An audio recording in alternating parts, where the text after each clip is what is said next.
আসসালামু আলাইকুম মেডিকেল ভর্তি পরীক্ষার্থীরা।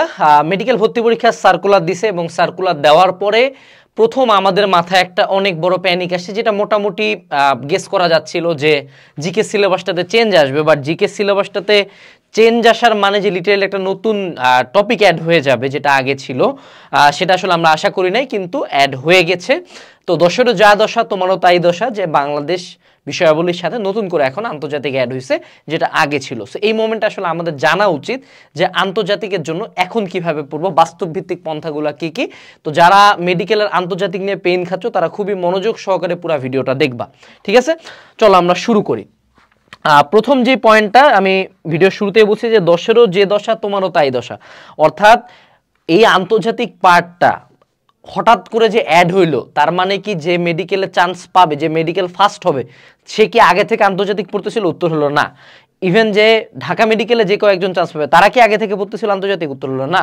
ইভেন যে বাংলাদেশের লাস্ট মেডিকেলে চান্স পাবে সে কি আগে থেকে আন্তর্জাতিক পড়তেছিল? উত্তর হলো না, কেউই পড়তেছিল না। সো এক মাস সময় হাতে নিয়ে সবাই আন্তর্জাতিক পড়তেছে। সো এটা নিয়ে কোনো প্যানিক করার দরকার নাই। স্যারেরাও জানে আন্তর্জাতিক আমরা কম সময় দিচ্ছি, তো ওমন কঠিন কোশ্চেনও হবে না। 2 নম্বর কথা হলো আন্তর্জাতিক যে কয় মার্কারই থাকুক, এমন কখনোই হবে না যে আন্তর্জাতিকের কোশ্চেনে সবাই ফুল মার্ক পাইছে তুমি পাও নাই। সো এটা নিয়ে কোনো টেনশন করার দরকার নাই যে উড়ে আল্লাহ আন্তর্জাতিক পড়ি নাই, কেউই পড়ে নাই, সবাই প্যানিকে আছে। এই সময় একটু বুদ্ধির সাথে আগায় গেলে হইলো, ঠিক আছে? তো প্রথম কথা হলো প্যানিক করা যাবে না। 2 নম্বর কথা, আসবে কত মার্ক ভাই? দেখো জিনিসটা দেখো যে জিকেতে কত, জিকেতে 10 মার্ক। এখন আমাদের মাঝে গণ অভ্যুত্থান হয়েছে, আমাদের এটা 16 ডিসেম্বর চলতেছে, অলরেডি কান্ট্রিতে অনেক কিছুই চলতেছে, বাংলাদেশ বিষয়াবলী বাংলাদেশে অনেক কিছু ঘটতে আছে, ঠিক আছে? সো আন্তর্জাতিক থেকে 10-এর মধ্যে ম্যাক্স 5 বা 4 হওয়ার চান্সেস হলো 99%, 4 মার্ক থেকে 5 মার্ক। সো 4 মার্ক যদি তুমি পুরোপুরি ছাইরেও দিয়ে আসো যে দাগাইলামই না, তাও চান্স হবে। বাট যদি 4-এর মধ্যে 3 পাই তা বোনাস মামা, 5-এর মধ্যে 5 পাই তা মামা বোনাস। তো বোনাসের জন্য পড়বা, ঠিক আছে? আমি তোমাকে শুরুতে একটু মোটিভেট করে দেই, দরকারই নেই, পড়লামই না, সমস্যা নেই, তাও পার হবো। যদি পড়ি যা পাবো তাই বোনাস, ঠিক আছে? বোনাসের জন্য পড়বা, এটা নিয়ে পাগল দরকার ও মামা আন্তর্জাতিক বাংলাদেশ বিষয় বললেই পড়ো, পার হয়ে যাবা, ঠিক আছে? আর যদি কেউ আন্তর্জাতিক পড়ো মিনিমাম যতটুকু পড়া যায়। সো এটা গেল আসবে কত মার্কের কথা। এরপরে দেখো যে আন্তর্জাতিক 2 টাইপের কোশ্চেন হইতে পারে। এক হলো মৌলিক কোশ্চেন, কি যে রাজধানী, শহর, মুদ্রা, জাতিসংঘ কবে হয়েছে, এই টাইপের কোশ্চেন, এগুলো তো কোনো চেঞ্জ নাই, তাই না? কিন্তু কিছু কোশ্চেন আছে চেঞ্জ, যেমন যে ইসরায়েল প্যালেস্টাইন যুদ্ধ, রাশিয়া ইউক্রেন যুদ্ধ, যুক্তরাষ্ট্রের প্রেসিডেন্ট নির্বাচন, অর্থাৎ সাম্প্রতিক তথ্যাবলী। সো 2 টাইপের জিকে হয়, এক হলো সাম্প্রতিক ফোকাস জিকে আর একটা হলো মৌলিক জিকে। এখন তুমি কোনটাতে বেশি ফোকাস দিবা? 4 মার্ক বা 5 মার্ক যদি আসে, 2 মার্ক তোমার থাকবে সাম্প্রতিক, বা 3 মার্ক থাকবে সাম্প্রতিক থেকে, আর 2 থেকে 3 মার্ক থাকবে হলো আমাদের মানে 50-50 চান্সেস। তো আমি যদি তোমার জায়গায় থাকতাম, আমার পার্সোনাল ওপিনিয়ন হলো মৌলিক জিকের পরিমাণ অনেক বেশি, সাম্প্রতিক জিকের পরিমাণ কম। সো আমি সাম্প্রতিকে বেশি ফোকাস দিতাম। এখন তুমি আমার সাথে ডিসএগ্রি করতে পারো, এটা কমপ্লিটলি তোমার স্বাধীনতা আছে, বাট আমি আমার স্ট্র্যাটেজিটা এখানে শেয়ার করলাম। এরপরে দেখো সেটা হলো তুমি আসলে এখন কিভাবে পড়বা, এই মোমেন্টে আসলে তোমার আন্তর্জাতিকের কি পড়া উচিত। হঠাৎ করে মার্কেটে যায় MP3 আন্তর্জাতিক, ওরাকল BCS আন্তর্জাতিকের এত হাদাম একটা বই নিয়ে আসবা না, তোমার বাপও পড়তে পারবে না, এবং তোমার ওই লেভেলের কোশ্চেনও আসবে না, কারণ কি ওটা BCS ফোকাসড। BCS আন্তর্জাতিক কত মার্ক আসে, মেডিকেল আন্তর্জাতিক কত মার্ক আসবে? সো তোমাকে এমন একটা সোর্স থেকে পড়তে হবে যেটা খুবই ছোট্ট মিনিমাম পড়া। বেস্ট অপশন হলো মার্কেটে সুন্দর মতো হাইলাইট পাওয়া যায়, ঠিক আছে? হাইলাইট এটা একটা অপশন। 2 নম্বর অপশন আছে হলো কোচিংয়ের শিট। ভাইয়া এই মোমেন্টে কি অন্য কোনো বই কিনতে বলতেছেন? না, কোচিংয়ের শিট দেওয়ার কথা আন্তর্জাতিক নিয়ে রিসেন্টলি তোমাদের কোচিংয়ে দিয়ে দেওয়ার কথা অলরেডি। সো কোচিংয়ের শিট কালেক্ট করো, বা এমন কোনো একটা বই, যে কোনো বই, অ্যাজ স্মল অ্যাজ পসিবল, এইটা মাথায় রাখবা। এই মোমেন্টে যদি বড় জায়গা থেকে পড়তে যাও যে আজকের বিশ্ব এইয়া মোটা, এই 700 পৃষ্ঠা, 4 মার্কের জন্য 700 পৃষ্ঠা পড়বো না, তুই তো ফিজিক্স কেমিস্ট্রি পারিস না, কেন তুই পড়বি? ওইটা দরকার আছে, বাদ দাও। এমন কোনো যে ধরো কোনো একটা বই 50 পেজ, কোনো একটা বই 100 পেজ, 100 পেজের বই সরায় রাখবা, 50 পেজ সুন্দর মতো পড়বা। আমি তোমাকে পড়ার ওয়েও বলে দিলাম। এটা যদি তুমি 7 থেকে 8 দিন যদি টানা পড়াশোনা করো, মানে যা পাবো সেটা একটা টানা ঝাড়া মুখস্থ করে দিব, 2-4টা এক্সাম দিব, ইউ আর ডান, এইটার প্রিপারেশন শেষ, ঠিক আছে? এইটা হলো আমরা প্রিপারেশন স্ট্র্যাটেজিটা বলে দিলাম। এবার আসো যে আমরা আসলে কোন কোন টপিক পড়বো। হ্যাঁ, টপিকগুলোর দিকে একটু তাকাই। প্রথম যেটা হলো যে আন্তর্জাতিক যুদ্ধ ও চলমান যুদ্ধ। দেখো পুরা দেশ, পুরা বিশ্ব জুড়ে কি চলতেছে, কাইন্ড অফ একটা কেওস চলতেছে কিন্তু সব দিকে। সিরিয়া স্বাধীন হইল, সিরিয়াতে একটা যুদ্ধ চলতেছে। ইসরায়েল প্যালেস্টাইন, ইসরায়েলের মানে মুখটা খারাপ হয় ইসরায়েলের নাম নিল, death two Israel, free Palestine. তো এই যে ইসরায়েল প্যালেস্টাইন যুদ্ধ চলতেছে, তারপরে ইউক্রেন রাশিয়া যুদ্ধ চলতেছে, চীন তাইওয়ানের মধ্যে একটা ঝামেলা চলতেছে। তো এই যে আন্তর্জাতিক যুদ্ধগুলা বর্তমানে অনেক সিগনিফিকেন্ট হয়ে গেছে। এই রিলেটেড কবে আক্রমণ করছে, কত বছর ধরে চলতেছে, কে প্রেসিডেন্ট, এই টাইপের কোশ্চেনগুলোতে একটু ফোকাস করবো। প্রথম ফোকাস এটা।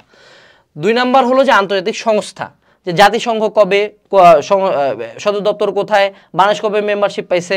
অলওয়েজ আন্তর্জাতিক যখনই পড়বা বাংলাদেশ কানেক্টেড পার্টগুলো নিবা, ঠিক আছে। যে যেমন শার্ক থেকে কোশ্চেন আসার সম্ভাবনা অনেক বেশি। শার্ক এখন ইম্পর্টেন্ট হয়ে গেছে। আসিয়ান অর্থাৎ Bangladesh connected, south east Asia connected সংস্থাগুলো পড়বা, ঠিক আছে। ওআইসি। এর পরবর্তীতে খেলাধুলা, এই যে বিশ্বকাপ, আন্তর্জাতিক বিশ্বকাপ ক্রিকেট, কে হলো এতবার টেস্ট দিচ্ছে, কে টেস্ট স্ট্যাটাস পাইছে, আইসিসির হেডকোয়ার্টার কোথায়, এই টাইপের সিম্পল জিনিসপাতি। ফিফার হেডকোয়ার্টারকে, ফিফার প্রধানকে। এরপর হলো বসন্ত। দেখো তোমরা তো দেখলা যে আমাদের বাংলাদেশে একটা বসন্ত গেল, স্বৈরাচারের পতন হইলো, এবং তার পরবর্তীতে সিরিয়াতে একটা স্বৈরাচারের পতন হইলো। সেই আরব বসন্ত কবে, সিরিয়ার যুদ্ধ নিয়ে কাহিনী, বাংলাদেশে কি হয়েছিল, বাংলাদেশ প্রেক্ষাপট, এগুলা থেকে ভালো মতো পড়াশোনা করবা। এই 2টা বসন্ত নিয়ে পড়বা, ঠিক আছে। এরপরে পুরস্কার, নিঃসন্দেহে নোবেল এখন অনেক ইম্পর্টেন্ট। এবছর কে কে পাইছে, কত সালে শুরু হয়েছে, কে কে প্রত্যাখ্যান করছে, এরকম কে 2বার পাইছে, কে ফিজিক্স কেমিস্ট্রিতে একসাথে পাইছে, মহিলা কে কে পাইছে, এটা সিগনিফিকেন্ট ইনফরমেশনগুলা মুখস্থ করবা। এর পরবর্তীতে রাজধানী শহর মুদ্রা। এইখানে দেখো, এইখান থেকে মেডিকেলের প্রিভিয়াস ইয়ারের কোশ্চেনে কিন্তু দেখবা ভালো কোশ্চেন আসছে। এখন দেখো তুমি যদি 100টা কান্ট্রি রাজধানী শহর এবং মুদ্রা পড়তে যাও, ফাটে যাওয়ার কথা, বাট ট্রাই করবা যতটুকু পারা যায়। টার্গেট করবা 100টা যদি পড়ো তাহলে অ্যাটলিস্ট 50টা খেয়াল থাকবে। এবং এদের মধ্যেও দেখবা যে যেগুলা সিগনিফিকেন্ট, ঠিক আছে, সিগনিফিকেন্ট। যেমন অস্ট্রেলিয়ার রাজধানী আর হইল গিয়া আমাদের থাইল্যান্ডের রাজধানী, এই 2টার মধ্যে থাইল্যান্ড দেওয়ার সম্ভাবনা একটু বেশি, তাই না। আবার হলো রাশিয়ার মুদ্রা কি, এটা দেওয়ার সম্ভাবনা বেশি, কিন্তু আমার হলো পূর্ব তৈমুরের মুদ্রা জানার দরকার নাই। সো যেগুলো সিগনিফিকেন্ট ইনফরমেশন সেগুলো মনে রাখবা, ঠিক আছে। আচ্ছা, এরপরে হলো বৈশ্বিক দিবস সমূহ, কোনটা পরিবেশ দিবস, কোনটা এইডস দিবস, কোনটা হলো শান্তি দিবস, এই টাইপের বিভিন্ন দিবস আছে। কিন্তু এর মধ্যে আবারও ওই যে সিগনিফিকেন্ট যেগুলো হলো শোনা জানা, তুমিও বুঝতেছো যে এগুলা না, এগুলো আমি শুনছি, এগুলো পালন হয়। এখন কোনটা হইলো গার্লফ্রেন্ড দিবস, কোনটা বয়ফ্রেন্ড দিবস, কোনটা নারী দিবস, এইসব নিয়ে এত পাগল হওয়ার দরকার নেই, এগুলা অপ্রচলিত, ঠিক আছে। আচ্ছা, নারী দিবস অপ্রচলিত বললাম, হ্যাঁ আমি মিসোজিনিস্ট। আচ্ছা, এর পরবর্তীতে 8 নম্বর পয়েন্ট, সেটা হলো গোয়েন্দা সংস্থা ও বিমান বাহিনী। গোয়েন্দা সংস্থা সিআইএ, র নিয়ে অনেক লাফালাফি চলতেছে, আইএসআই, কেজিবি, এগুলার কবে গঠিত হয়েছে, সংস্থা প্রধানকে, কোথায় সদর দপ্তর, কোনটা কোন কান্ট্রির সাথে সংযুক্ত, এগুলো জিনিস সম্বন্ধে আমাদেরকে জানতে হবে, ঠিক আছে। আচ্ছা, এরপর হলো আবারও আসছে খেলাধুলা। খেলাধুলা কেন ভাইয়া 2বার লেখছেন? 2বার লেখছি কারণ একটা হলো ক্রিকেট আর একটা হলো ফুটবল, ঠিক আছে। আচ্ছা, আর 10 নাম্বার এটা ইম্পর্টেন্ট, যে ডোনাল্ড ট্রাম্প নির্বাচনটা কবে হয়েছে, কয় কক্ষ বিশিষ্ট নির্বাচন হয় যুক্তরাষ্ট্রে, কততম প্রেসিডেন্ট, প্রথম প্রেসিডেন্টকে, যুক্তরাষ্ট্রের নির্বাচন নিয়ে একটু বেসিক ইনফরমেশনগুলো, এগুলো হলো রিসেন্ট ইনফরমেশনে বেশি ফোকাস দিবা। আর প্রিভিয়াস এগুলোর মধ্যে যেগুলো সিগনিফিকেন্ট, যে প্রথম কৃষ্ণাঙ্গ প্রেসিডেন্টকে, ঠিক আছে, বা ওদের কিভাবে ভোটটা হয়, কয়টা কক্ষ বিশিষ্ট, কয়টা অঙ্গরাজ্য আসে যুক্তরাষ্ট্রের, এই টাইপের বেসিক ইনফরমেশনগুলো। So this is overall suggestion for আন্তর্জাতিক, ঠিক আছে। এটা হলো আন্তর্জাতিকের সাজেশন। কিন্তু এখানে একটা কিন্তু আছে, যে তুমি যদি এগুলা পড়তে যায় কোনোদিন, আন্তর্জাতিক পড়তে যায় কোনোদিন, যদি তুমি ফিজিক্স, কেমিস্ট্রি এবং বায়োলজিতে কোনো কারণে ঢিল দাও এবং লাস্ট মোমেন্টে আসে, তাইলে কিন্তু মামা ধরা। এটা হইল গিয়া বোনাস। দিনে সর্বোচ্চ যদি আন্তর্জাতিকে টাইম দিতে হয় 1 ঘন্টা ম্যাক্স, তাও কয়েকদিন। এবং যারা লাস্ট মোমেন্টে আসে ফিজিক্স, কেমিস্ট্রি, বায়োলজি নিয়ে পেইন খাচ্ছ, তোমরা লাস্টের দিকে মূল বই পড়তে মনে হচ্ছে না, পড়তে ভালো লাগতেছে না, মেডিকেল অ্যানালিসিস বইগুলো পড়ো। তোমার মার্কেটে সকল বইয়ের ইনফরমেশন এই জায়গায় ইম্পর্টেন্ট ইনফরমেশনগুলো দেওয়া আছে। মূল বই পড়তে টায়ার্ড হয়ে গেলে বা মূল বইয়ের এরিয়া মার্ক করার জন্য এই বইগুলো পড়তে পারো। এগুলোতে 50% পর্যন্ত ডিসকাউন্ট চলতেছে ইয়ার এন্ড সেলে। সো ভিডিও ডেসক্রিপশন বক্স থেকে এই বইগুলোতে বেশি ফোকাস দিবা, আন্তর্জাতিকে না, ঠিক আছে। আন্তর্জাতিক is a side thing, side জিনিস নিয়ে এত পাগল হইতে হয় না।